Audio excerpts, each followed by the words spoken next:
Assalamu alaikum students. Hope so you all are doing well. Today I am going to discuss measurement of vapor pressure. आज का जो topic है वो ये है कि हम वेपर प्रेशर की मेजरमेंट यानी पैमाइश हम वेपर प्रेशर को लिक्विड के वेपर प्रेशर को मेजर किस तरह करते हैं। ओके, लेक्चर स्टार्ट करने से पहले मैं आपको ये बता देती हूँ कि ये टॉपिक मैंने केमिस्ट्री की बुक फर्स्ट ईयर की केमिस्ट्री की बुक लिक्विड एंड सॉलिड से लिया है। मैंने अपने प्रीवियस लेक्चर में वेपर प्रेशर का डिटेल रिव्यू दिया था कि वेपर प्रेशर होता क्या है और कौन से फैक्टर्स उस पर अफेक्ट करते हैं। और now I am discussing with you measurement of vapour pressure. Okay, यूँ बात करें कि वेपर प्रेशर को मेजर करने की, तो यहाँ पे बहुत सारे तरीके होते हैं वेपर प्रेशर को मेजर करने के, बट जो उनमें से बेस्ट है और इजीली डिस्क्राइब करने वाला है यानी फर्स्ट ईयर के लेवल का है वो है मैनोमेट्रिक मेथड। आज के हम इस लेक्चर में वेपर प्रेशर की मेजरमेंट बाय अ मैनोमेट्रिक मेथड डिस्कस करने जाएंगे। ओके, बात करें मैनोमेट्रिक मेथड की होता क्या है, तो it is comparatively an accurate method. ये बाकी मेथड्स की निस्बत क्या है, ये एक्यूरेट है, कंपैरेटिवली ज़्यादा ये दुरुस्त तरीके से ये वेपर प्रेशर की मेजरमेंट दे देता है। The liquid whose vapor pressure is to be determined is taken in a flask। अब नाउ स्टूडेंट्स, अब हम बात करने चाहते हैं आपकी बुक फर्स्ट ईयर की बुक में जो कि प्रोसीजर ऑफ मैनोमेट्रिक दिया हुआ है, हम उसकी बात करने चाहते हैं। Okay, now let discuss it. सबसे पहले हम लोगों को जो ज़रूरी मटेरियल चाहिए मैं आपको स्टूडेंट्स वो बता देती हूँ। सबसे पहले हमें थर्मोमीटर चाहिए है, वैक्यूम पम्प चाहिए है, फ्लास्क चाहिए है, थर्मोस्टेट चाहिए है, एटमॉस्फेरिक प्रेशर और अप्लाई करेंगे हम। ओके, अब हम स्टार्ट करते हैं कि the liquid whose vapour pressure is to be determined is taken in a flask. वो लिक्विड जिसके हमने वेपर प्रेशर को मेजर करना होता है हम उसे फ्लास्क में लेते हैं और फ्लास्क को हम लोग रख देते हैं थर्मोस्टेट के अंदर।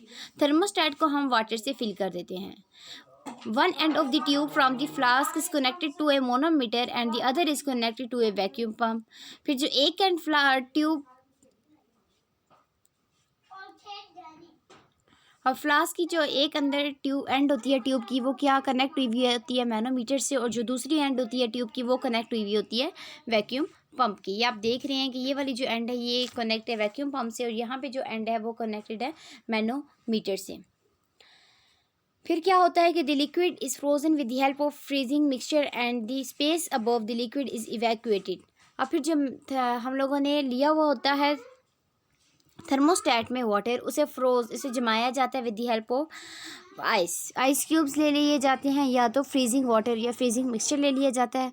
फिर क्या होता है जो फ्रीजिंग लिक्विड होता है then melted to release any entrapped air. फिर क्या करते हैं कि जो फ्लास्क के अंदर लिक्विड होता है वो भी फ्रीज़ कर जाता है। फिर जो फ्रीजिंग लिक्विड जो जमा हुआ लिक्विड होता है उसको मेल्ट किया जाता है ताकि जो एंट्रैप एयर है वो लिक्विड्स अपने मॉलिक्यूल से लीव कर सकें। Liquid is again frozen and released air is evacuated. फिर क्या है कि लिक्विड को अगेन फ्रोज किया जाता है और यही इसी तरह होता है। और फिर जो उनके अंदर एयर होती है एस्केप करने के लिए उस लिक्विड के मिक्सचर को मेल्ट किया जाता है। यही प्रोसेस को बार बार रिपीट करते हैं and until almost all the air is removed. फिर सारी की सारी एयर हम लिक्विड के मिक्सचर में से रिमूव कर देते हैं। Now the liquid is warmed in the thermostat to that temperature at which its vapour pressure in the flask is to be determined. फिर क्या है कि लिक्विड को हम लोग गर्म करते हैं जो कि थर्मोस्टेट में प्रेजेंट होता है ताकि जो टेम्परेचर है at its vapour pressure in the flask is to be determined, ताकि जो फ्लास्क के अंदर हम लोगों ने लिक्विड लिया हुआ है हम उसके वेपर प्रेशर को डिटरमिन कर सकें। इस पर्पज़ के लिए हमने थर्मोस्टेट में थर्मोमीटर को रखा हुआ होता है ताकि हम टेम्परेचर को एडजस्ट कर सकें with the vapour pressure of the liquid present in the flask. और साथ ही हम लोगों ने जो फ्लास्क के अंदर लिक्विड लिया हुआ है उसके अंदर हम लोगों ने एक ट्यूब इस तरह की डाली हुई है मैनोमेट्रिक, और जो उसमें से ट्यूब पास करी है वो दूसरी साइड से मैनोमीटर से भी कनेक्टेड है। फिर होता क्या है the column of mercury in the manometer facing the vapours of the liquid is depress. कि जो कॉलम ऑफ मर्करी है मैनोमीटर में कि जो मैनोमीटर में मर्करी फिल हुआ है ये same manometer is same like thermometer, ये भी टेम्परेचर मेजरमेंट होती है, इससे वेपर प्रेशर की टेम्परेचर की मेजरमेंट होती है। फिर क्या है कि जो मर्करी का जो कॉलम होता है मैनोमीटर में वो राइज़ कर जाता है, इतना राइज़ कर जाता है जितना कि वेपर प्रेशर होता है। फिर वेपर प्रेशर के ऊपर जो रीडिंग दी जा रही होती है उसे ईजिली हम लोग वेपर प्रेशर का अंदाज़ा लगा सकते हैं। ओके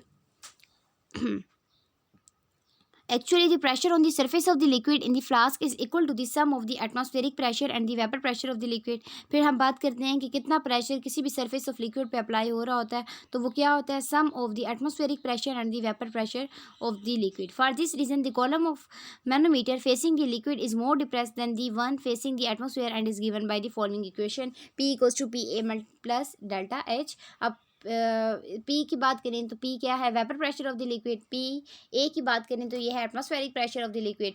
और डेल्टा एच क्या है, difference in the heights of the mercury level in to limbs की. जो डेल्टा एच क्या है, जो हाइट्स में डिफरेंस है इनके मर्करी लेवल के. ये आप देख ही रहे हैं डायग्राम में. Okay students, this is today's about today's lecture. For more share like and subscribe my channel. Stay connected. आइंदा अगर कोई भी एजुकेशन प्रॉब्लम या किसी कन्फ्यूजन की सूरत में कमेंट सेक्शन में ज़रूर बताइएगा. I will try my best to solve your problem. Okay, stay connected.